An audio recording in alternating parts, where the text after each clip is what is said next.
En achetant un entrepôt abandonné, un millionnaire a été choqué de voir deux petites filles épuisées en train de coudre. Avant de commencer l'histoire, n'oubliez pas de laisser un like et de vous abonner à la chaîne pour voir plus d'histoires comme celle-ci. Le vent de novembre transperçait le centre de Chicago comme une lame, mais Nathan Parker le sentait à peine. À 38 ans, il se déplaçait dans le monde avec la précision calculée d'un homme qui avait fait de la cruauté un article. Son manteau de laine anthracite, taillé à la perfection, flottait derrière lui alors qu'il approchait du vieil entrepôt de textile qui allait bientôt devenir son plus grand triomphe. Encore un fantôme rendu rentable, marmonna-t-il en sortant son téléphone pour vérifier les derniers documents d'achat. Le bâtiment était vide depuis 5 ans, un monument à une industrie mourante. Mais Nathan voyait une opportunité là où d'autres ne voyaient que le déclin. Les clés en fer semblaient froides dans ses mains lorsqu'il déverrouilla la lourde porte. À l'intérieur, des grains de poussière dansaient dans les rayons du soleil de fin d'après-midi qui filtraient à travers les fenêtres crasseuses. Les pas de Nathan résonnaient dans le vaste espace tandis qu'il calculait mentalement la superficie et les marges de profit. C'est alors qu'il l'entendit, un son doux et rythmé venant d'en bas. Fronçant les sourcils, Nathan suivit le son jusqu'à une porte qu'il n'avait pas remarquée auparavant. Les escaliers du sous-sol grincèrent sous son poids alors qu'il descendait dans l'ombre. Ce qu'il découvrit le figea sur place. Deux jeunes filles étaient assises à d'anciennes machines à coudre, leurs petites mains se déplaçant avec une habileté surprenante sur le tissu.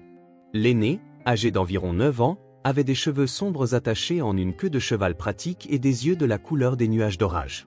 La plus jeune, peut-être 6 ans, fredonnait doucement en travaillant. « Qu'est-ce que vous faites ici, bon sang ?» La voix de Nathan retentit dans le sous-sol comme le tonnerre.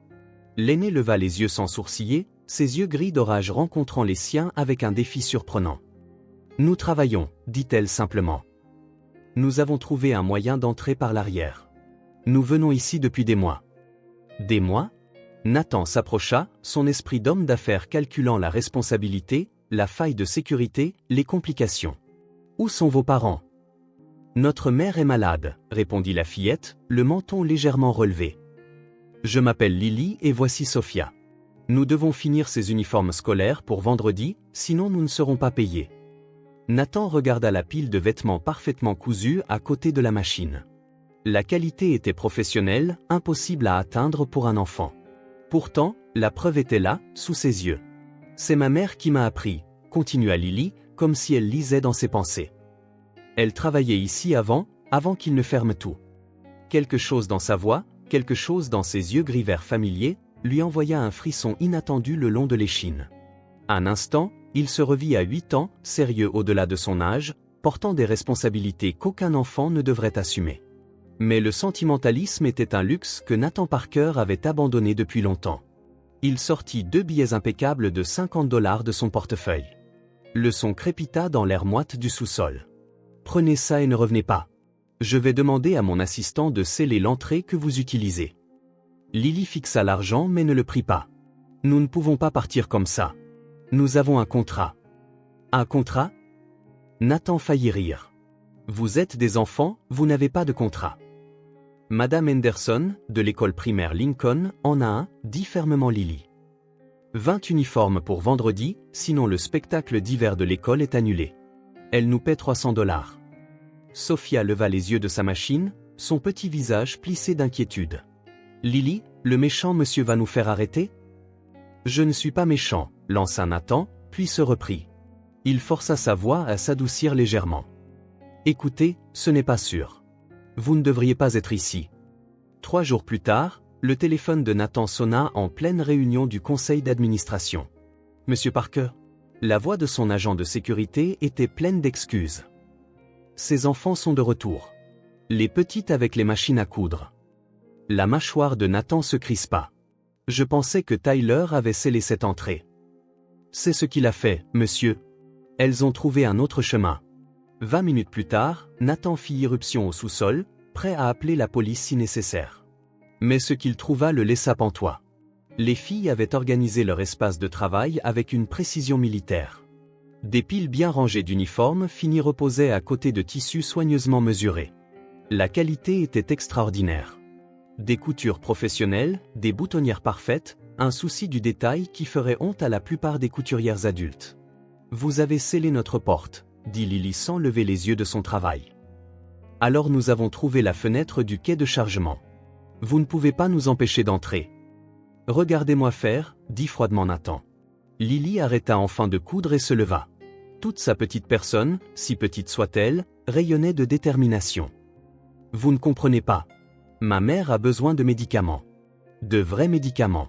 Pas les trucs de la clinique gratuite qui ne marchent pas. Si nous ne finissons pas ce travail, elle ne guérira pas. Ce n'est pas mon problème.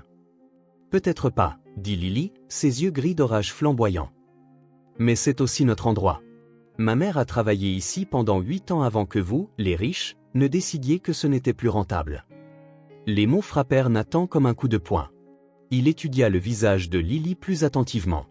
La détermination de sa mâchoire, sa façon de tenir la tête haute lorsqu'on la défiait, la couleur inhabituelle de ses yeux qui semblaient osciller entre le gris et le vert selon la lumière.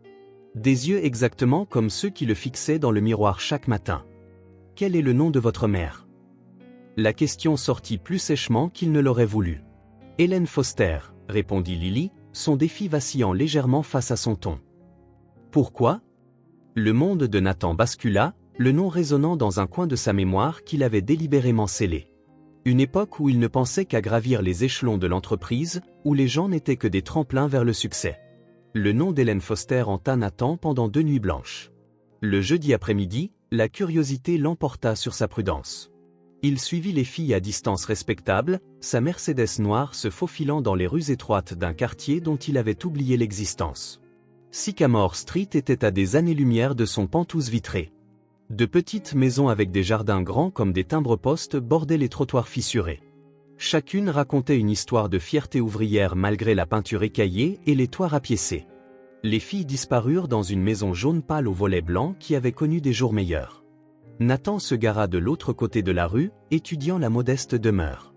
Un petit jardin fleurissait avec des filles sur le devant, et des dessins à la craie d'enfant décoraient les marches du perron.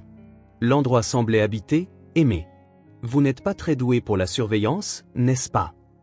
Nathan se retourna brusquement pour trouver une femme âgée s'approchant de sa voiture. Elle avait des cheveux argentés parfaitement coiffés et des yeux vifs qui ne manquaient rien. Son sourire était amical, mais quelque chose de prédateur se cachait derrière. « Je suis Martha Wilson », dit-elle en tendant une main manucurée par sa fenêtre ouverte. « J'habite juste là », dit-elle en montrant une maison immaculée avec une pelouse parfaite. « Et vous vous interrogez sur les filles Foster, n'est-ce pas ? Je ne suis pas sûr de ce que vous voulez dire. » Le rire de Martha était comme un carillon dans la tempête. « Oh, mon petit, je vous ai vu les observer. Je ne peux pas vous en vouloir. Ces pauvres enfants qui courent partout pendant que leur mère. » Elle baissa la voix, prenant un ton de conspiratrice. « Eh bien, disons simplement qu'Hélène n'est plus la même depuis le décès de son mari. La dépression, vous savez. Certains jours, elle ne sort même pas du lit. » Nathan regarda Lily sortir de la maison, verrouillant soigneusement la porte derrière elle. Elle marchait avec détermination vers la petite épicerie du coin, comptant les billets dans sa petite main. « Cette petite se prend pour une adulte, » continua Martha. « Mais les enfants ont besoin de structure, de stabilité, d'un véritable foyer. J'ai pensé à appeler les services sociaux, pour leur propre bien, bien sûr. »« Bien sûr, » répéta Nathan d'une voix plate. La propriété a un tel potentiel aussi, songea Martha, ses yeux suivant le regard de Nathan vers la maison jaune. Emplacement parfait pour une expansion. Je pensais transformer ma maison en chambre d'hôte, mais j'aurais besoin de plus d'espace. L'attention de Nathan se reporta brusquement sur elle. Vous voulez leur maison ? Le sourire de Martha vacilla un instant. Je veux ce qu'il y a de mieux pour toutes les personnes concernées. Ces enfants méritent mieux que... Elle fut interrompue par le retour de Lily de l'épicerie, un petit sac serré dans ses bras. La fillette repéra immédiatement la voiture de Nathan, ses pas ralentissant à mesure que la reconnaissance s'installait. Au lieu de la peur, son expression montrait un mélange de défi et de quelque chose qui ressemblait presque à de la résignation. Leurs regards se croisèrent de l'autre côté de la rue, gris d'orage contre gris d'orage, et Nathan sentit quelque chose se briser en lui. À cet instant, en regardant une fillette de 9 ans porter des courses avec le poids du monde sur ses épaules, il se revit à cet âge, responsable, seul, déterminé à survivre à tout prix. La différence, c'est qu'il avait dû apprendre à être froid pour se protéger. Lily, elle, avait réussi à rester chaleureuse. Cette nuit-là, Nathan se tenait dans son appartement stérile, fixant les lumières de la ville à travers les baies vitrées. Les yeux gris et provocateurs de Lily avaient déverrouillé une porte qu'il avait scellée 29 ans plus tôt. Nathan, 8 ans, remuait des macaronis au fromage instantané sur la cuisinière, debout sur une caisse de lait pour atteindre le brûleur. Sa mère, Diana, ne rentrerait pas de son deuxième emploi avant minuit. « Tu es un si bon garçon », lui chuchotait-elle lorsqu'elle le trouvait endormi à la table de la cuisine, les devoirs finis, la vaisselle faite. « Mon petit homme ». Nathan se versa 3 doigts de scotch, mais le liquide ambré ne parvint pas à chasser les souvenirs qui affluaient. Diana Parker avait été belle, autrefois, avant que l'épuisement ne creuse des rides autour de ses yeux et ne courbe ses épaules sous le poids de la survie. Elle avait travaillé chez Henderson Textile comme secrétaire, prenant des heures supplémentaires chaque fois que possible. Parfois, elle emmenait Nathan au bureau le week-end, où il s'asseyait tranquillement dans la salle de pause pendant qu'elle rattrapait son retard de classement. Il se souvenait du bourdonnement des machines à coudre industrielles en arrière-plan, de l'odeur de tissu et d'huile, des ouvriers s'interpellant en espagnol et en anglais. L'une de ces ouvrières avait été gentille avec lui. Une jeune femme aux mains douces qui lui avait montré comment le fil devenait un vêtement. Comment s'appelait-elle? Hélène? Ellie? La main de Nathan trembla légèrement alors qu'il portait le verre à ses lèvres. Hélène. Le souvenir se cristallisa avec une clarté douloureuse. Diana s'effondrant au travail par une journée étouffante de juillet. L'hôpital, l'assistante sociale aux yeux fatigués expliquant que Nathan aurait besoin d'un placement temporaire pendant que sa mère se rétablissait. 2 semaines dans le foyer de Groupe Hartwell. 2 semaines à dormir dans une chambre avec 5 autres garçons. À suivre des règles insensées. À n'être qu'un numéro de dossier.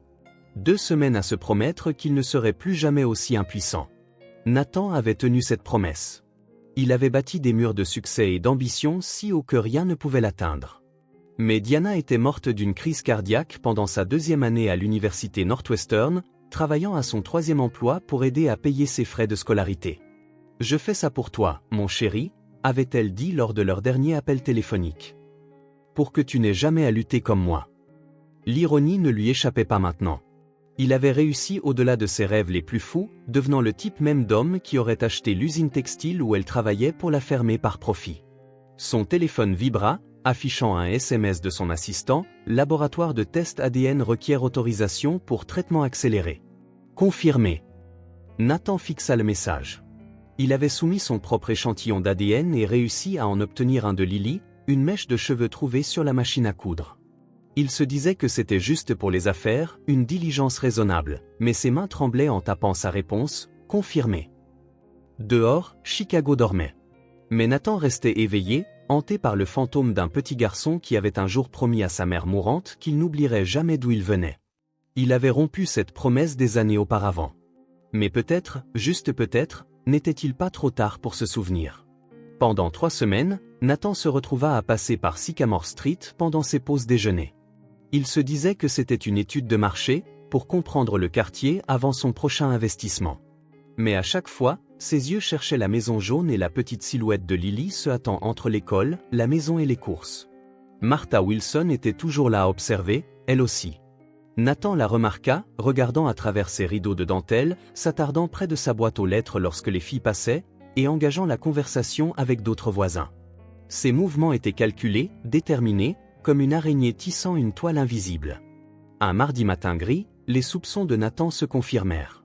Il était garé à 2 rues de là quand il vit Martha sortir de sa maison immaculée avec un dossier Manny sous le bras. Elle se dirigea directement vers un bâtiment gouvernemental du centre-ville, le département des services à l'enfance et à la famille. Cet après-midi-là, Nathan intercepta son appel téléphonique au bureau de l'évaluateur du comté. « Oui, j'appelle au sujet de la propriété au 247 Sycamore Street. » La voix de Martha était douce comme le miel à travers l'équipement de surveillance de sa voiture. « Je crois comprendre qu'il pourrait y avoir des complications avec les résidents actuels. Je serais très intéressé par une offre si la situation venait à changer. » Le sang de Nathan se glaça. Martha n'était pas juste une voisine inquiète. Elle était une prédatrice tournant autour d'une proie blessée. Le lendemain, il l'affronta directement. Martha s'occupait de son jardin quand Nathan s'approcha, sa silhouette d'1,80 m projetant une longue ombre sur ses roses parfaites. « Bel après-midi pour passer des appels téléphoniques », dit-il tranquillement. Le sécateur de Martha s'arrêta en pleine coupe. « Je vous demande pardon ? Aux services sociaux, au bureau de l'évaluateur ? Dois-je continuer? Son masque tomba un instant, révélant des yeux calculateurs. Puis le sourire de grand-mère revint. Je ne sais pas ce que vous insinuez, mais je suis simplement inquiète pour ces pauvres enfants. Cette maison tombe en ruine et leur mère. Elle secoua la tête tristement. Parfois, une intervention est nécessaire. Une intervention, répéta Nathan. C'est comme ça que vous appelez le fait d'essayer de voler leur maison? Martha se redressa, abandonnant toute prétention. Cette propriété est un bien immobilier de premier choix, gaspillé pour une femme qui ne peut même pas prendre soin d'elle-même, sans parler de 2 enfants. J'offre à ces filles une chance d'avoir une vraie vie en famille d'accueil, dans des environnements structurés où est leur place. La voix de Martha se durcit. Et ce terrain, il vaut 3 fois ce qu'elles ont payé. Je pourrais transformer tout ce pâté de maison en quelque chose de significatif. Une auberge de charme qui apporte une réelle valeur à la communauté. Nathan s'approcha, sa voix baissant à un murmure dangereux. Il faudra me passer sur le corps. Le rire de Martha fut cassant. Et qui êtes-vous, exactement? Un étranger qui rôde ici depuis des semaines. Je vous ai vu les observer. Peut-être que les services sociaux devraient être informés de votre intérêt pour ces enfants. La menace flottait dans l'air comme un poison. Nathan réalisa que Martha avait retourné sa propre surveillance contre lui, le faisant passer pour le prédateur qu'elle était réellement. En s'éloignant, Nathan entendit Martha l'interpeller, « Ces enfants ont besoin d'une vraie famille, pas de je ne sais quel fantasme malsain que vous vous inventez. » Mais Nathan n'écoutait plus. Il planifiait déjà la destruction de Martha Wilson. À 5h30 du matin, alors que la majeure partie de Chicago dormait, Lily Foster était déjà réveillée. Nathan s'était positionné de l'autre côté de la rue, dans l'obscurité de l'aube, poussé par le besoin de comprendre la vie qui se cachait derrière les murs de la maison jaune. À travers la fenêtre de la cuisine, il observa une routine qui lui brisa le cœur et le remplit d'admiration. Lily se déplaçait dans la petite cuisine avec une efficacité éprouvée, ses cheveux sombres attachés dans la queue de cheval de la veille. Elle préparait du porridge avec précision, ajoutant une cuillerée de sucre roux et une banane en tranches pour le rendre spécial pour Sophia. Elle prépara 2 sacs à lunch, vérifiant et revérifiant le contenu. À 6h15, elle monta les escaliers étroits. Nathan l'aperçut aidant Sophia à s'habiller, coiffant les cheveux de sa petite sœur en natte soignée, lui murmurant des encouragements qui traversaient les minces murs. « Souviens-toi, si quelqu'un demande où est maman, tu dis qu'elle se repose. » La voix de Lily flotta dans l'air matinal. « Ce n'est pas un mensonge, Sophie. Elle se repose vraiment. » La gorge de Nathan se serra. À 9 ans, Lily avait appris l'art de la vérité protectrice qu'il avait mis des décennies à maîtriser. Les filles sortirent à cette heure précise. Lily ferma la porte d'entrée à clé avec une clé suspendue à son cou, puis accompagna Sophia à l'école primaire Riverside, à 6 pâtés de maison de là. Nathan suivit à distance, notant comment Lily regardait des 2 côtés à chaque intersection, comment elle se plaçait entre Sophia et la rue, comment elle attendait que sa sœur soit en sécurité à l'intérieur avant de se permettre de courir vers sa propre école. À 11h30, Lily apparut aux portes de l'école primaire Lincoln, une sortie anticipée qu'elle avait réussi à négocier. Nathan apprit plus tard de la secrétaire de l'école que Lily avait une permission spéciale du directeur, qui comprenait la situation de la famille. La routine de l'après-midi était tout aussi réglementée. Lily récupérait Sophia, s'arrêtait à l'épicerie du coin pour du pain et du lait, comptant ses pièces 2 fois avant d'acheter, puis rentrait à la maison pour voir comment allait leur mère. Nathan n'avait eu que des aperçus d'Hélène Foster à travers les fenêtres, une femme mince qui quittait rarement sa chambre, se déplaçant lentement quand elle en sortait. La maladie avait clairement ravagé ce qui avait été une personne pleine de vie. À 14h, les 2 filles étaient à l'entrepôt, travaillant avec une intensité digne des salles de conseil d'administration, pas de main d'enfant d'école primaire. L'habileté de Lily était extraordinaire. Ses doigts minuscules manipulaient le tissu avec l'expertise d'un maître artisan.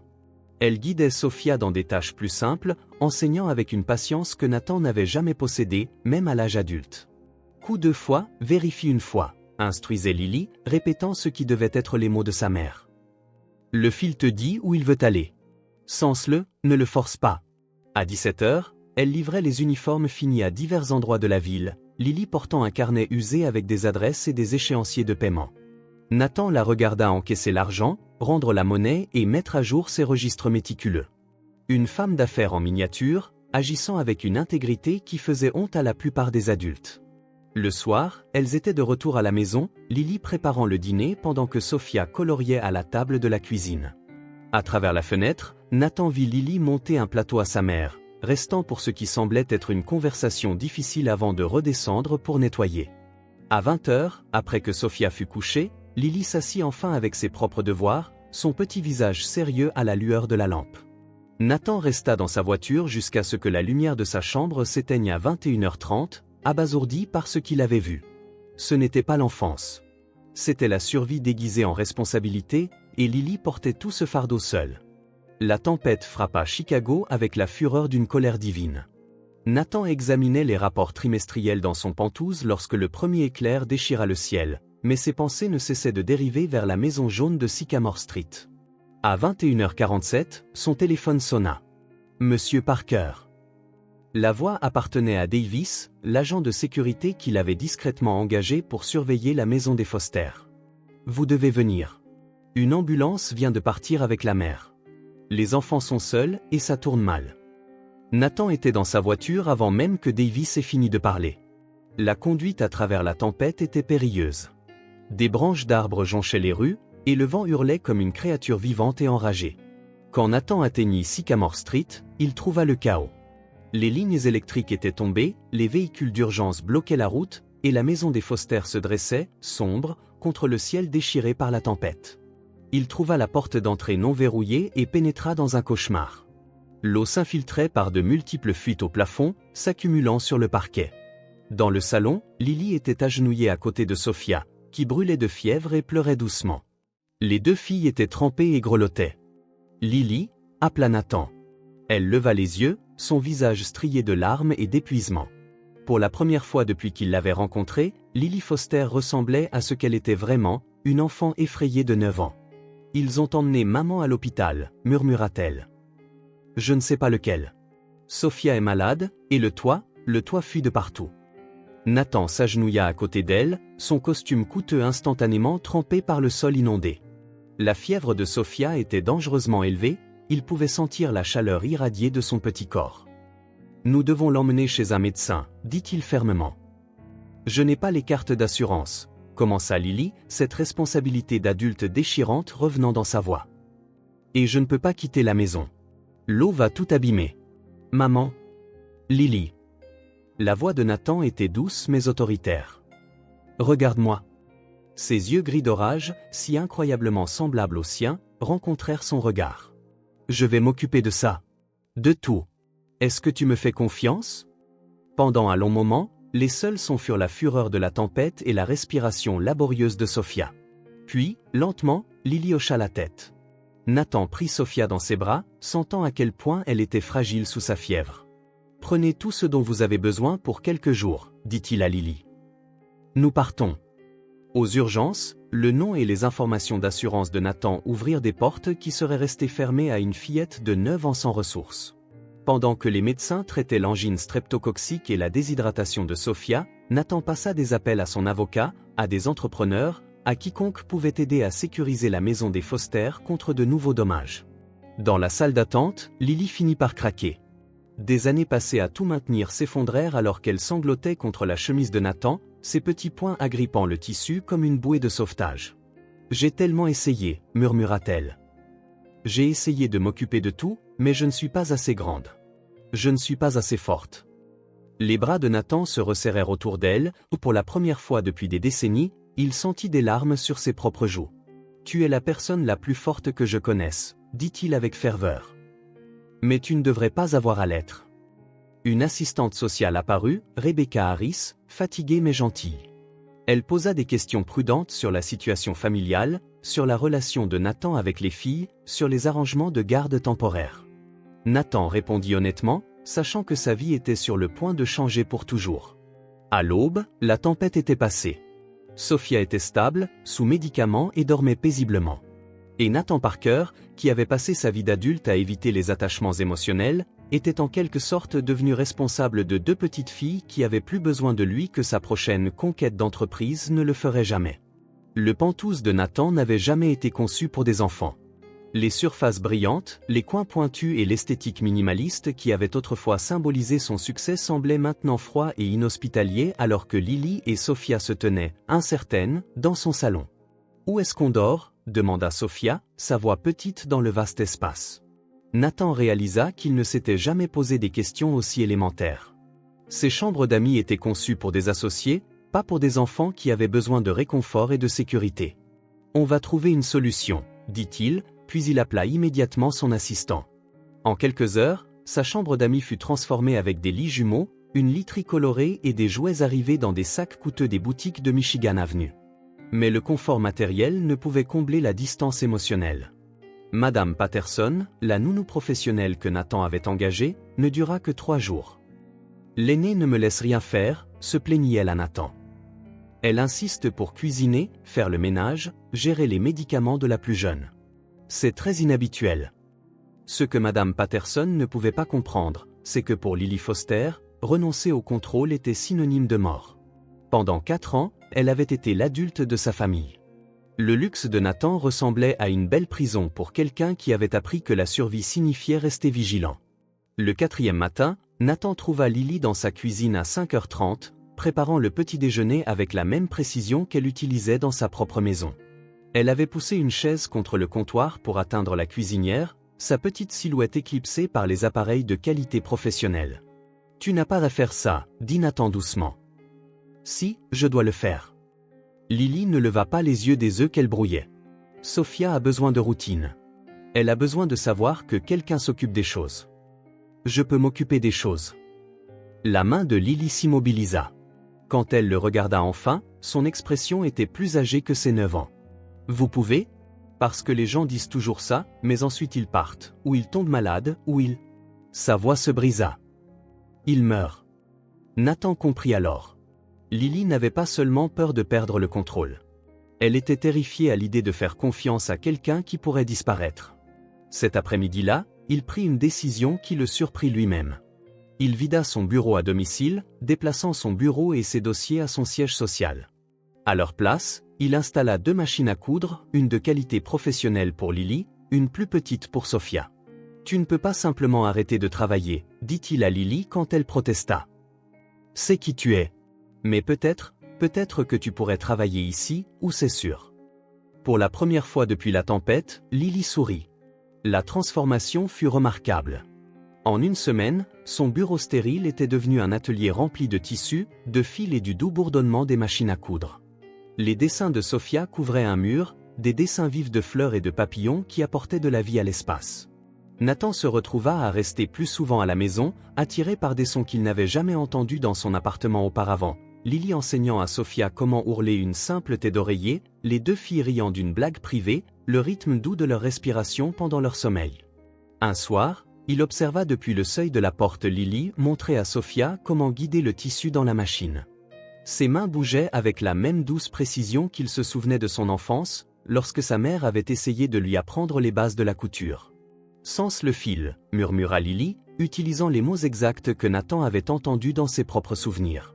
« Laisse-le te dire où il veut aller. » La prise de conscience le frappa comme un éclair. Lily n'était pas seulement douée pour la couture. Elle perpétuait une tradition, préservant quelque chose de beau dans un monde qui avait essayé de briser sa famille.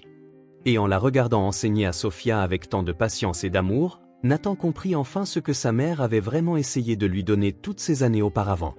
Pas seulement des compétences de survie, mais la connaissance que même dans les moments les plus sombres, les mains humaines pouvaient créer quelque chose de beau. Rebecca Harris arriva aux Pantousses de Nathan un lundi matin gris, sa mallette lourde de dossiers et son expression soigneusement neutre. L'enquête officielle avait commencé. C'est tout un changement par rapport à Sycamore Street, observa-t-elle, admirant les baies vitrées et les surfaces en marbre. Comment les filles s'adaptent-elles ? Nathan la conduisit à l'atelier reconverti, où Lily aidait Sophia avec un simple projet de broderie. La scène semblait paisible, domestique même, mais Nathan pouvait voir la tension dans les épaules de Lily. Elle s'adapte, dit-il prudemment. Rebecca passa 3 heures à interroger chaque fille séparément, puis les voisins de Sycamore Street. L'enquêteur privé de Nathan l'avait déjà mis en garde contre les déclarations de Martha Wilson. Un récit soigneusement élaboré dépeignant Hélène comme négligente et Nathan comme un étranger suspect aux motivations floues. Madame Wilson semble très préoccupée par le bien-être des enfants, nota Rebecca lors de leur conversation privée. Elle a fourni des observations assez détaillées sur les difficultés de la famille. Martha Wilson veut leur maison, dit Nathan sans embâge. Elle utilise ses enfants comme des pions dans un jeu immobilier. Le stylo de Rebecca s'arrêta sur son bloc-notes. C'est une accusation grave, Monsieur Parker. Avez-vous des preuves? Nathan lui tendit un dossier, relevé téléphonique, évaluation foncière, témoignages d'autres voisins qui avaient remarqué l'intérêt croissant de Martha pour la propriété des Foster. Elle prépare ça depuis des mois. La situation des filles n'est que son opportunité. Pendant ce temps, la propre enquête de Nathan avait révélé ce qu'il redoutait et espérait à la fois. Les registres d'emploi de Henderson Textile montraient qu'Hélène Foster et Nathan Parker y travaillaient simultanément il y a 12 ans. Hélène était partie brusquement après 3 mois, à peu près au moment où Nathan avait été promu et muté au bureau du centre-ville de l'entreprise. Les photos étaient accablantes de clarté. Fête de Noël de l'entreprise en 2012, Nathan dans son costume coûteux, jeune et ambitieux, debout à côté d'une jeune femme radieuse aux cheveux sombres et aux yeux doux, Hélène Foster, le regardant avec une expression qui parlait de possibilité et d'espoir. Il se souvenait à peine d'elle. Elle faisait partie du décor dans son ascension acharnée vers le succès. Un autre visage dans une entreprise pleine de gens qu'il n'avait jamais pris la peine de vraiment voir. Mais elle l'avait vu. Et 9 mois plus tard, Lily était née. Les résultats ADN arrivèrent le vendredi, livrés par coursier dans une enveloppe scellée qui semblait peser 1 tonne. Nathan fixa le papier pendant un long moment, le langage scientifique confirmant ce que son cœur avait déjà accepté, 99,7% de probabilité de paternité. Lily Foster était sa fille. Ce soir-là, alors que les filles travaillaient tranquillement à leur projet de couture, Lily leva soudain les yeux. « Vous avez été différent cette semaine », dit-elle avec cette perception troublante qui la faisait paraître plus âgée que son âge. « Vous nous observez plus, comme si vous attendiez quelque chose. » Nathan s'assit, posant son ordinateur portable, réalisant que le moment de vérité était arrivé plus tôt qu'il ne l'avait prévu. « Lily, je dois te dire quelque chose d'important à propos de ta mère et moi. » Sophia leva les yeux de son tissu, sentant la gravité dans son ton.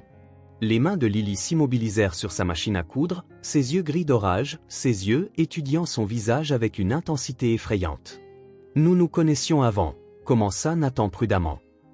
Il y a 12 ans, quand elle travaillait dans l'entreprise de textile où je débutais ma carrière. Je ne m'en souvenais pas au début, mais maintenant si, termina Lily tranquillement. Oui. Le silence s'étira entre eux, lourd d'implications. Finalement, la petite voix de Sophia brisa la tension. Est-ce que ça veut dire que tu vas t'occuper de nous pour toujours? Nathan regarda les 2 filles, l'une sa fille biologique, l'autre l'enfant qu'il apprenait à aimer comme la sienne, et fit la seule promesse qui comptait. Oui, dit-il simplement. Pour toujours.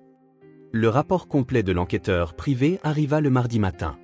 3 enveloppes manies qui allaient remodeler la compréhension de Nathan sur tout. Il étala le contenu sur sa table à manger, comme les pièces d'un puzzle qu'il avait eu peur de résoudre. Les registres d'emploi peignaient une image plus claire que ses souvenirs fracturés. Hélène Foster, alors Hélène Martinez, avait travaillé dans le département de design de Henderson Textile pendant 8 mois. Nathan avait été un jeune cadre en finance, ambitieux et concentré uniquement sur sa prochaine promotion, mais les photographies racontaient une autre histoire. Pique-nique de l'entreprise, juillet 2012, Nathan et Hélène riant ensemble lors d'une partie de volley-ball. Fête de fin d'année, décembre 2012, le bras de Nathan autour de sa taille alors qu'il posait avec d'autres employés. Sur chaque image, Hélène le regardait avec une affection indéniable, tandis que l'expression de Nathan suggérait un homme complètement inconscient de l'impact qu'il avait. La dernière photo le figea sur place. Nathan et Hélène quittant ensemble la fête de Noël du bureau, sa main dans la sienne, tous 2 paraissant jeunes et pleins d'espoir, et complètement impréparés à ce qui allait suivre. 3 semaines plus tard, Hélène avait remis sa démission. Pas d'adresse de suivi, pas d'explication au-delà de raisons personnelles. Les mains de Nathan tremblaient alors qu'il attrapait son téléphone. L'hôpital où Hélène était traitée avait évité ses appels, invoquant la confidentialité. Mais l'argent et l'influence ouvrent des portes que la compassion ne peut ouvrir. Il la trouva en soins intensifs, connectée à des machines qui bipaient avec une précision mécanique. 12 ans avaient ravagé ce qui avait été une femme pleine de vie, mais ses yeux, les yeux de Lily, gardaient encore des traces de la personne dont il se souvenait. Nathan. Sa voix était à peine un murmure. Je suis là, dit-il en approchant une chaise de son lit. Hélène, je suis tellement désolé. Je ne savais pas pour Lily, pour rien de tout ça. Une larme coula sur sa joue. J'ai essayé de te le dire. Quand j'ai découvert que j'étais enceinte, j'ai appelé ton bureau. Ils ont dit que tu avais été mutée, ils n'ont pas voulu me donner ton nouveau numéro. Je suis même allé à ton immeuble, mais le portier a dit que tu avais déménagé. Nathan ferma les yeux, se souvenant de cette période. Sa promotion rapide, la société le relocalisant dans leur prestigieux bureau du centre-ville, son déménagement immédiat dans un gratte-ciel de luxe assorti à son nouveau statut. Il avait été si concentré sur son succès qu'il n'avait jamais regardé en arrière. J'ai rencontré James 6 mois plus tard, continua Hélène, sa respiration laborieuse. Il était gentil, patient. Quand je lui ai parlé du bébé, il a dit que ça n'avait pas d'importance. Il a aimé Lily dès sa naissance. L'a élevée comme la sienne. Pourquoi n'as-tu pas essayé de me retrouver? Le sourire d'Hélène était triste mais paisible. Parce que tu étais passé à de plus grandes choses. Et James? James était présent. Il était là pour les biberons de minuit, les premiers pas et tous les petits moments qui font un père. La biologie ne fait pas tout, Nathan. Les mots le frappèrent comme un coup de poing. Mais j'avais le droit de savoir. Vraiment? Le regard d'Hélène était stable. Aurais-tu voulu savoir? Sois honnête. Si je t'avais retrouvé à l'époque, avec ta carrière qui décollait à peine, aurais-tu voulu un bébé avec une secrétaire dont tu te souvenais à peine? Nathan ouvrit la bouche pour protester, puis la referma. La vérité était dévastatrice dans sa clarté. Il y a 12 ans, il aurait vu Lily comme un obstacle, une complication à gérer avec des accords légaux et un soutien financier, mais un minimum d'implication émotionnelle. James est mort quand Sophia avait 1 an, murmura Hélène. Crise cardiaque sur le chantier. Après ça, c'était juste nous 3, les filles contre le monde, et on s'en sortait bien jusqu'à ce que je tombe malade. Les filles pensent que le père de Sophia est mort quand elle avait 1 an. Elles ne savent pas que James n'était pas le père biologique de Lily. Lily sait. Elle a toujours su. James le lui a dit quand elle avait 7 ans, il lui a expliqué que les familles sont faites d'amour, pas seulement de sang. Mais Sophia, elle était trop jeune quand James est mort. Pour elle, il était juste papa. Nathan absorba cette information, comprenant enfin pourquoi Lily avait semblé si méfiante de ses motivations, si protectrice de Sophia. Elle ne gardait pas seulement le bien-être physique de sa sœur. Elle protégeait la mémoire de Sophia du seul père qu'elle ait jamais connu. « Qu'est-ce que tu veux que je fasse ?» demanda enfin Nathan. La main d'Hélène trouva la sienne, étonnamment forte malgré son état. « Prends soin d'elles deux. Promets-moi qu'elles resteront ensemble. » Lily a été la mère de Sophia autant que sa sœur. Ne laisse personne les séparer. Je te le promets. Et Nathan? Ses yeux se fermaient, l'épuisement submergeant son système fragile. N'essaie pas de remplacer James dans leurs souvenirs. Complète leur famille. Ne la réécris pas. Nathan retourna à son pantouse avec les mots d'Hélène résonnant dans son esprit. Il trouva les filles dans leur atelier, mais le bourdonnement habituel de productivité était absent. Lily était assise, immobile, à sa machine à coudre, fixant un tissu qu'elle n'avait pas touché. Sophia était recroquevillée dans un coin avec un livre d'images, mais ses yeux ne suivaient pas les mots. Elle savait. D'une manière ou d'une autre, elle savait que leur mère était en train de mourir. « Nous devons parler », dit Nathan doucement, s'installant dans la chaise qu'il avait placée dans leur espace de travail des semaines auparavant. La tête de Lily se redressa brusquement, ses yeux gris vert familiers, vifs de suspicion. « Vous êtes allé la voir, n'est-ce pas? L'hôpital a appelé pour l'assurance. »« Oui. » »« Qu'est-ce qu'elle vous a dit ?» La voix de Lily était soigneusement contrôlée, mais Nathan pouvait entendre la peur sous-jacente. Nathan choisit ses mots avec soin, se souvenant des conseils d'Hélène de ne pas réécrire leur histoire familiale. Elle m'a parlé de James, de combien il vous aimait toutes les deux. De comment il était votre vrai père, de toutes les manières qui comptent. Sophia leva les yeux de son livre, la confusion plissant ses petits traits. James était mon papa, mais il est au paradis maintenant. C'est exact, dit Nathan doucement. Et il sera toujours ton papa. Rien ne peut changer ça. Les épaules de Lily se détendirent légèrement, mais ses yeux restaient lasses. Alors pourquoi êtes-vous ici? Pourquoi vous souciez-vous de ce qui nous arrive? La question que Nathan redoutait était enfin arrivée. Il regarda Lily, sa fille, qui ne l'avait jamais connue, qui avait été élevée par l'amour et le sacrifice d'un autre homme, et tenta de trouver des mots pour une vérité trop complexe pour qu'une fillette de 9 ans la comprenne pleinement. Parce qu'il y a longtemps, avant ta naissance, ta mère et moi nous sommes connus. Nous travaillions ensemble, pendant un temps, nous tenions l'un à l'autre. Mais j'étais jeune, égoïste et concentré uniquement sur ma carrière. Je suis parti sans savoir qu'elle allait avoir. Les yeux de Lily se plissèrent. Alors, vous êtes mon père biologique. La façon clinique dont elle le dit brisa le cœur de Nathan. Oui, mais ça ne fait pas de moi ton père. James était ton père. Je suis juste quelqu'un qui veut prendre soin de toi et de Sophia maintenant. Parce que vous vous sentez coupable, dit Lily, la voix plate. Parce que je tiens à vous deux, corrigea Nathan. Et parce que votre mère m'a demandé de promettre que vous resteriez ensemble, quoi qu'il arrive. Avant que Lily ne puisse répondre, le téléphone de Nathan sonna. L'hôpital. Il répondit immédiatement, son sang se glaçant en écoutant la voix à l'autre bout du fil. Nous devons y aller maintenant, dit-il tranquillement en terminant l'appel. Le trajet jusqu'à l'hôpital fut silencieux, à l'exception des reniflements discrets de Sophia. Nathan avait expliqué aussi doucement que possible que maman était très malade et voulait leur dire au revoir. Lily était assise, rigide, sur le siège passager, les mains serrées sur ses genoux. Ils arrivèrent pour trouver Hélène à peine consciente, sa respiration faible et laborieuse. Mais quand elle vit les filles, ses yeux s'illuminèrent d'un amour féroce. « Mes beaux bébés » murmura-t-elle, tendant des mains tremblantes. Sophia grimpa prudemment sur le lit, se blottissant contre sa mère. Lily resta debout, son visage un masque d'émotion contrôlée. « J'ai besoin que vous soyez courageuse, leur dit Hélène. Vous allez vivre avec Nathan maintenant, et vous allez prendre soin l'une de l'autre, comme vous l'avez toujours fait. Je ne veux pas que tu partes, sanglota Sophia. Je serai toujours avec toi, ma chérie. Chaque fois que tu coudras quelque chose de beau, chaque fois que tu aideras quelqu'un qui en a besoin, chaque fois que tu seras gentille quand il serait plus facile d'être méchante, je serai là. » Le regard d'Hélène trouva Nathan par-dessus la tête des filles. « Promets-le-moi encore, articula-t-elle silencieusement. »« Je te le promets, murmura-t-il en retour. » Alors que l'aube se levait sur Chicago, Hélène Foster s'éteignit paisiblement, entourée des 3 personnes qui porteraient son héritage. Et à cet instant, Nathan comprit que devenir père n'avait rien à voir avec la biologie, mais tout à voir avec les promesses que l'on est prêt à tenir quand l'amour exige tout de vous. Le lendemain des funérailles d'Hélène, Nathan se retrouva pour la première fois depuis la tempête dans la maison jaune de Sycamore Street. Les réparations avaient été effectuées, le toit réparé, les sols restaurés, les murs repeints, mais la maison semblait vide sans la douce présence d'Hélène. Les filles se déplaçaient dans la maison de leur enfance comme des fantômes, touchant des objets familiers avec des doigts respectueux. Sophia serrait un lapin en peluche usé qui avait été le cadeau d'adieu de sa mère. Lily emballait méthodiquement leurs affaires, ses mouvements mécaniques et précis.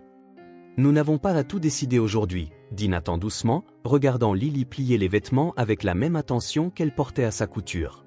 « Si, nous devons le faire, » répondit Lily sans lever les yeux. « Si nous ne prenons pas tout maintenant, Martha Wilson prétendra que nous avons abandonné les lieux. Elle surveille la maison tous les jours depuis la mort de maman. » Comme si elle était invoquée par son nom, Martha apparut à la porte d'entrée. Nathan s'attendait à cette confrontation. « J'ai appris pour Hélène, » dit Martha, sa voix dégoulinante de fausse sympathie. « Quelle tragédie! Ces pauvres enfants auront besoin de stabilité maintenant, d'une bonne orientation. » Elles l'ont, dit fermement Nathan, se plaçant entre Martha et les filles. Les yeux de Martha brillèrent de calcul. « Vraiment ? De la part d'un étranger qui est dans leur vie depuis quoi, 2 mois ? L'État pourrait avoir des idées différentes sur ce qui est dans leur meilleur intérêt. Je suis leur tuteur légal, mentit Nathan sans sourciller. La paperasse était encore en cours, mais Martha n'avait pas besoin de le savoir. Comme c'est pratique, sourit froidement Martha. Je suppose que l'argent rend toutes sortes de choses impossibles possibles. Mais les enfants ont besoin de plus que de ressources financières, Monsieur Parker. Ils ont besoin de racines, d'une communauté, de gens qui les connaissent depuis toujours. Des gens comme vous ? La voix de Nathan était dangereusement calme. Je suis leur voisine depuis 5 ans. Je connais leurs routines, leurs besoins. Quand les services sociaux examineront cet arrangement, et ils le feront, je ne manquerai pas de partager mes observations. Avant que Nathan ne puisse répondre, Lily apparut à ses côtés, portant une petite boîte en bois qui avait appartenu à sa mère. « Madame Wilson », dit Lily avec un sang-froid surprenant. « Maman m'a fait promettre quelque chose avant de mourir. Elle m'a fait promettre de ne jamais laisser personne nous séparer, Sophia et moi. Nathan a promis la même chose. Avez-vous déjà promis quelque chose à ma mère? Le visage de Martha rougit. Eh bien, ce n'est pas la question, ma chère. Les décisions d'adultes exigent une sagesse d'adulte. Maman m'a aussi parlé de vos appels téléphoniques, continua Lily, sa voix se faisant plus forte. À l'évaluateur du comté, pour acheter notre maison pour votre chambre d'hôte. Elle savait que vous attendiez que nous partions. L'accusation flottait dans l'air comme de la fumée. Le masque de sollicitude de Martha tomba enfin complètement. Cette propriété est gaspillée en sentimentalisme, lança-t-elle. Cette maison pourrait servir toute la communauté en faisant partie d'un projet plus vaste. Vous, les enfants, vous ne comprenez pas l'opportunité économique ou la croissance communautaire. Nous comprenons l'amour, dit Sophia de manière inattendue, sortant de derrière Nathan. Et vous ne nous aimez pas. Vous aimez notre maison. Nathan sentit une vague de fierté féroce. Ses filles avaient survécu à la perte, à la pauvreté et à la manipulation. Pourtant, elles pouvaient encore reconnaître la différence entre une attention sincère et une avidité calculée. Cet après-midi-là, pendant que les filles triaient les fournitures de couture de leur mère, Nathan prit une décision qui le surprit lui-même. Il appela son avocat et son agent immobilier, mettant en branle un plan qui protégerait l'avenir des filles et honorerait leur passé. 3 heures plus tard, il rassembla Lily et Sophia dans l'atelier de couture de leur mère. « Je veux vous dire ce que j'ai décidé au sujet de cette maison, » commença-t-il. « Premièrement, je l'achète à la succession de votre mère, pour que Martha Wilson ne puisse jamais y toucher. Deuxièmement, nous allons la garder exactement comme elle est, pour que vous puissiez venir la visiter ou vous souvenir quand vous le voudrez. Et troisièmement, il fit une pause, observant leur visage attentivement. Troisièmement, je vais transformer le vieil entrepôt de textiles où nous nous sommes rencontrés en quelque chose de spécial. Un centre communautaire où des mères comme la vôtre pourront acquérir des compétences, gagner de l'argent et s'occuper de leurs enfants en même temps. Nous l'appellerons le Centre Helen Foster. » Les yeux de Lily se remplirent de larmes pour la première fois depuis la mort de sa mère. « Elle aurait adoré ça, » murmura-t-elle.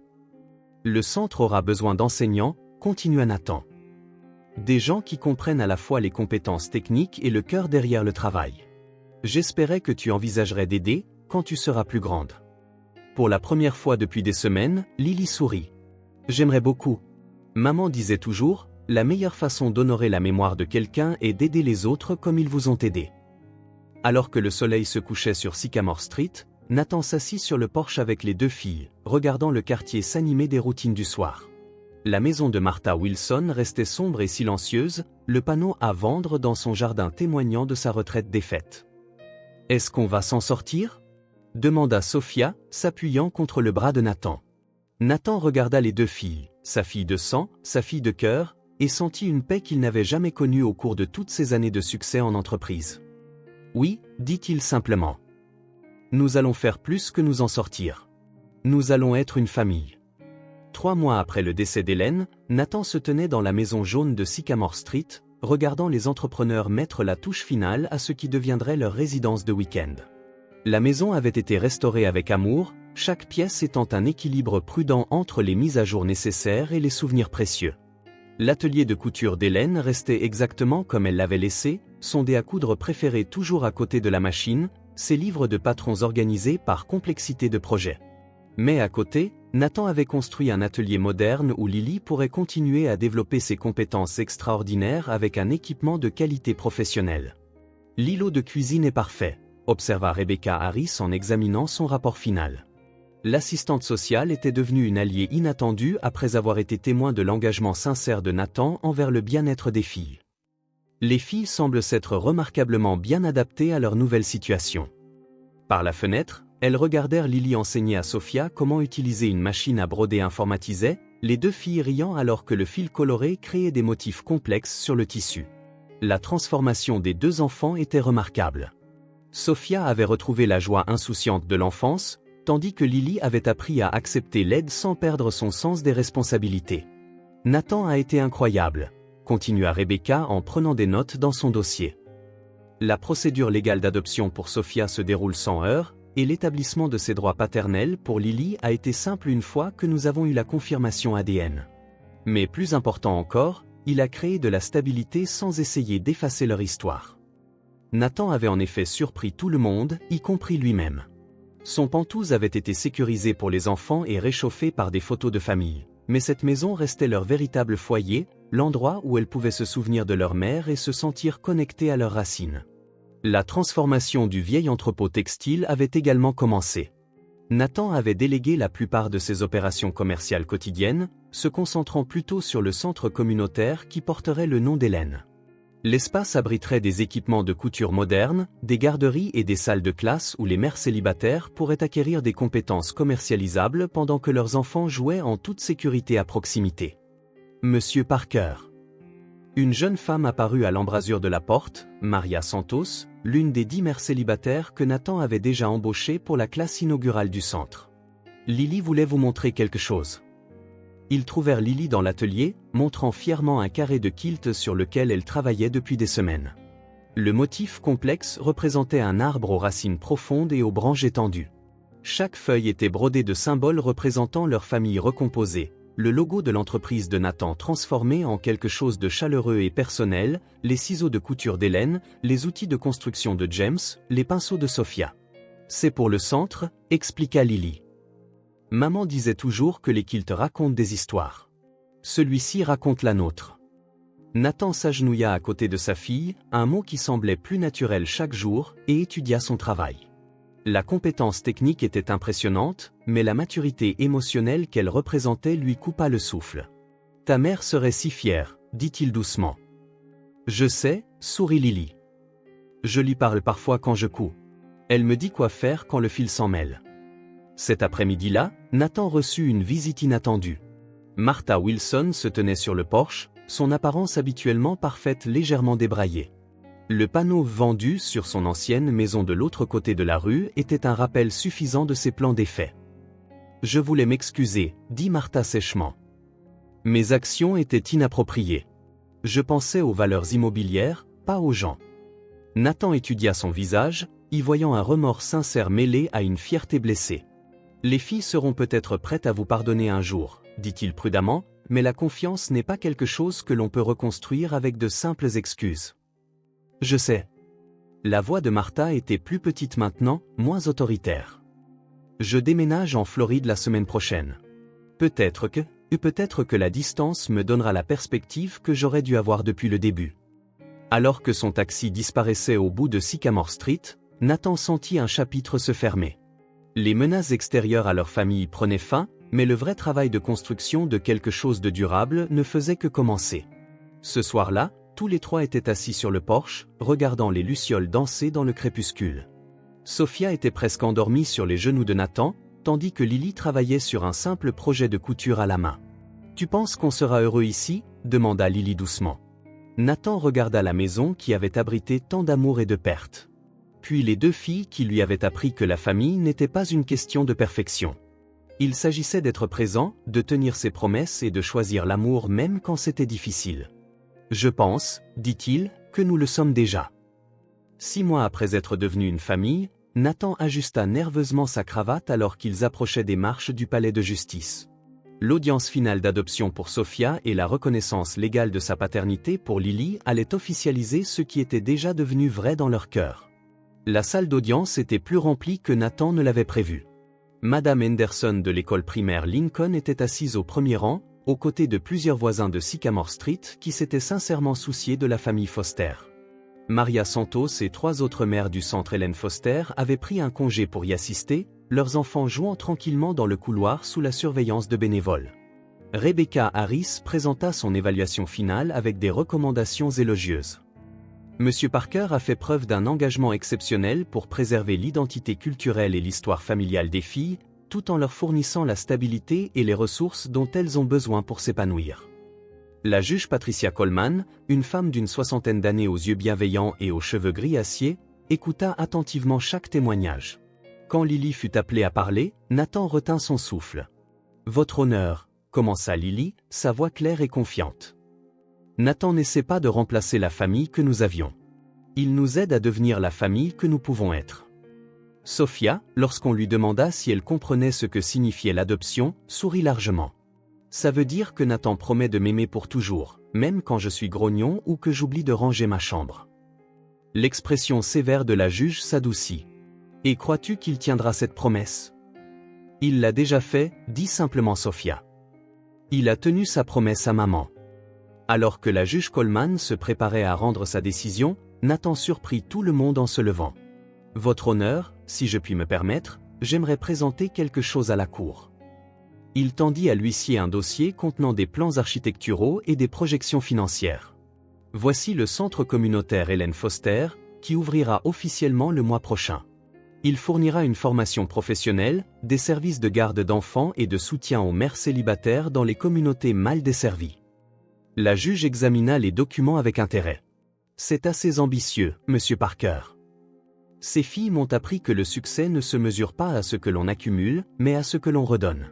Le centre emploiera 15 mères célibataires à temps plein et offrira une formation à 50 autres chaque année. Ce n'est pas de la charité, c'est une opportunité. L'approbation de la juge Coleman fut unanime et enthousiaste. Lorsque le marteau tomba, déclarant les adoptions finalisées, la salle d'audience éclata en applaudissements. Nathan se retrouva entouré des étreintes de 2 petites filles qui étaient maintenant légalement, officiellement et pour toujours ses filles. Le dîner de célébration dans leur restaurant préféré fut intime mais joyeux. Lily offrit à Nathan un cadeau sur lequel elle avait travaillé en secret, une cravate qu'elle avait cousue elle-même en utilisant du tissu provenant de 3 sources, un morceau de la robe préférée d'Hélène, un bout de la chemise de travail de James qu'Hélène avait conservé, et un nouveau tissu aux couleurs de l'entreprise de Nathan. C'est notre arbre généalogique, expliqua Lily, montrant le motif subtil tissé partout. Passé, présent et futur, tous connectés. Les yeux de Nathan se remplirent de larmes alors qu'il desserrait sa coûteuse cravate en soie pour la remplacer par la création de Lily. Elle est parfaite, dit-il, la voix étranglée par l'émotion. Je la porterai à toutes les réunions d'affaires importantes. Même celles qui font peur avec les méchants investisseurs, demanda Sophia. Surtout celle-là, rit Nathan. Elle me rappellera ce qui est vraiment important. Alors qu'il rentrait à pied dans les rues de Chicago le soir, Nathan réfléchit au voyage qui les avait réunis. 1 an auparavant, il était un homme qui mesurait sa valeur en profit trimestriel et en domination du marché. Maintenant, il comprenait que la vraie richesse venait sous la forme d'histoires avant de dormir, d'aide aux devoirs et du privilège de regarder 2 enfants remarquables devenir les personnes qu'elles étaient censées être. Nathan, la voix de Lily interrompit ses pensées. Merci d'avoir tenu tes promesses. Toutes. Nathan serra doucement sa main. Merci de m'avoir appris ce que valent les promesses. À la maison, alors que Nathan couchait Sophia, elle posa sa question nocturne. Tu diras à maman qu'on a passé une bonne journée? Je le ferai, promit Nathan, un rituel qu'ils avaient développé après la mort d'Hélène. Qu'est-ce que je dois lui dire? Dis-lui qu'on est toujours une famille, juste une plus grande maintenant. Plus tard, en allant voir Lily, il la trouva à sa machine à coudre, travaillant sur ce qui ressemblait à des vêtements de bébé. Nouveau projet, demanda-t-il. Lily sourit mystérieusement. Maria attend un autre bébé. Elle a peur de ne pas pouvoir continuer à travailler au centre. J'ai pensé qu'on pourrait peut-être créer un programme de garderie aussi. Nathan embrassa le sommet de la tête de sa fille, s'émerveillant de son cœur généreux. Je pense que c'est une excellente idée. On en parlera demain. En éteignant les lumières, Nathan réalisa que l'homme d'affaires effrayé et solitaire qui avait découvert 2 filles dans un atelier de sous-sol avait disparu à jamais. À sa place se tenaient un père, un tuteur et un homme qui avait enfin appris que les acquisitions les plus importantes de la vie ne s'achètent pas. Elles ne peuvent être gagnées que par l'amour. 1 an après l'officialisation de l'adoption, Nathan se tenait sur le porche de la maison jaune de Sycamore Street, regardant le quartier s'animer de routines matinales devenues merveilleusement familières. Le son des rires d'enfants résonnait depuis l'arrière-cour, où Sophia donnait des cours d'art aux plus jeunes du centre communautaire. Le centre Hélène Foster avait dépassé toutes les attentes. Ce qui avait commencé comme un rêve pour honorer la mémoire d'une femme s'était transformé en un pôle florissant qui employait 23 mères célibataires et fournissait des services à plus de 100 familles. La liste d'attente pour le programme de formation s'étendait sur 6 mois, et 3 autres villes avaient demandé des consultations pour créer des centres similaires. L'équipe du matin est arrivée, annonça Lily, apparaissant aux côtés de Nathan avec 2 tasses de café, un rituel qu'ils avaient développé au cours de l'année écoulée. À 11 ans, elle se déplaçait dans le monde avec la même grâce déterminée qui avait d'abord captivé l'attention de Nathan. Mais maintenant, cette grâce était tempérée par la joie d'une enfant qui se savait aimer inconditionnellement. Ils marchèrent ensemble vers le centre communautaire, installés dans le même entrepôt où leur histoire avait commencé. La transformation était remarquable. L'espace industriel froid était devenu chaleureux et accueillant, rempli de lumière naturelle provenant de nouveaux puits de lumière et du doux bourdonnement de l'activité productive. « Bonjour, Monsieur Parker », lança Sarah Chen, l'une des premières diplômées du centre, qui gérait maintenant le programme de garde d'enfants. « Lily, la nouvelle classe de broderie te réclame encore. » Lily était devenue une sorte de légende parmi les participantes du centre. Chaque samedi, elle enseignait les bases de la couture à quiconque voulait apprendre. Des enfants de 5 ans créant des projets simples aux grands-mères perfectionnant des techniques oubliées, sa patience et son habileté lui avaient valu le titre non officiel de « petite professeure », bien qu'elle préférât simplement qu'on l'appelle Lily. Nathan se dirigea vers son bureau, un espace modeste surplombant l'atelier principal, d'où il pouvait observer le miracle quotidien de la transformation. Des femmes qui étaient arrivées désespérées et brisées créaient maintenant de belles choses de leurs mains, tandis que leurs enfants jouaient en toute sécurité à proximité.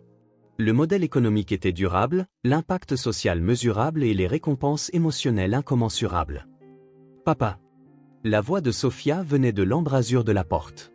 Le mot provoquait toujours une secousse chaleureuse dans le cœur de Nathan, même après l'avoir entendu des centaines de fois.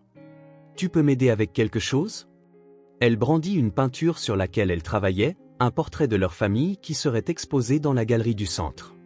Les 4 personnages étaient peints avec les traits audacieux et honnêtes de l'art enfantin.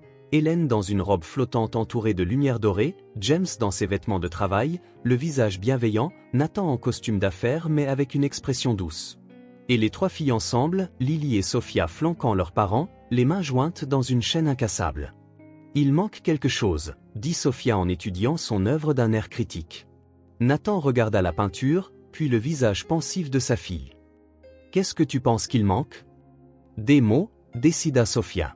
« Quelque chose qui explique ce que nous sommes. » Avant que Nathan ne puisse suggérer quoi que ce soit, Lily apparut à côté d'eux. Ayant terminé sa session d'enseignement du matin, elle étudia la peinture un long moment, puis prit un pinceau fin et commença à calligraphier soigneusement au bas de la toile. « Famille pour toujours », écrivit-elle en lettres élégantes.